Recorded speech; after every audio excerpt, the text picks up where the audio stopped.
Along with Venus, the other neighboring planet that flanks Earth is Mars. It is also called the Red Planet because its rocks and sky have a reddish hue, which is estimated to be due to the intense oxidation that a majority atmosphere of carbon dioxide produces on pyrite, a mineral formed almost in equal parts by iron and sulfur, which, when its microparticles dissolve, generates the precipitation of iron oxides and sulfates of red color. It is 12 light minutes from the Sun. A peculiarity of this fiery planet is that it contains the highest volcano in the solar system, called Mount Olympus, with a height of 3 times Mount Everest. Surprising for a planet whose diameter is half that of Earth. Mars is the planet most like Earth in terms of its surface, where geological features such as dunes, plains, canyons, craters, and volcanoes are observed. The average temperature is approximately -50 degrees centigrade, and we know that under the carbon dioxide ice of the Martian South Pole there is a lake of salt water. In mythology, Ares is the Greek god of war, and Mars is his Roman equivalent. It represents the vital energy, the involved force, the primary and creative impulse for survival.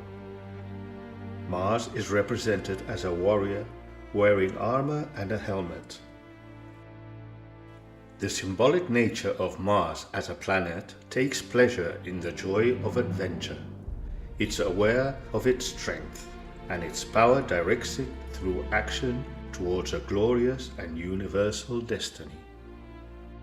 There is another classical goddess, Athena, who is also associated with disciplined fighting like Mars, but adds the value of conquest, directed by a wise and prudent mind. Athena is identified as a young woman armed with a helmet, a spear, and a shield. Her favorite animal is the owl, a symbol of wisdom for its ability to observe in the dark. Mars, as an archetypal influence, invites us to a constructive domain of primal energy. It is the fire of intense actions, the impulse with which we come to this world, and it is up to us to educate with vital energy to build big. Its strength is the guide to unleash the fight from ourselves, inviting us to act faithful to our own criteria with a spirit of conquest.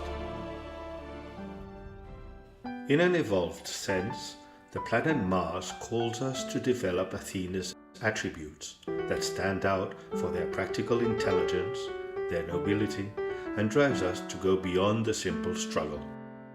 She supports with her strength the hearts of the heroes, inspiring those great feats that will become the example of the luminous splendor that their actions represent. What Athena strives to highlight in us is not the uncontrolled force of war, but rather the prudence, dignity, and courage that exalts our soul and elevates it towards the sense of the vertical.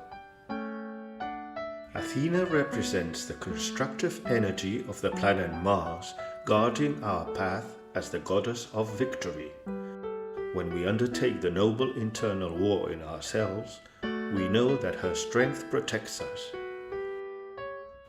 Wherever there are glorious events, wherever the trials of life's adventure make us fight, wherever we put our courage and willingness in serving humanity to win big, she will give us clarity, courage, and prudence.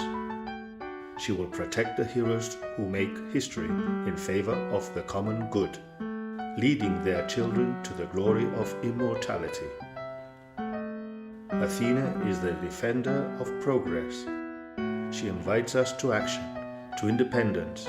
She pushes us to cultivate our inner strength to turn ourselves to the full satisfaction of the hero who knows himself useful to humanity.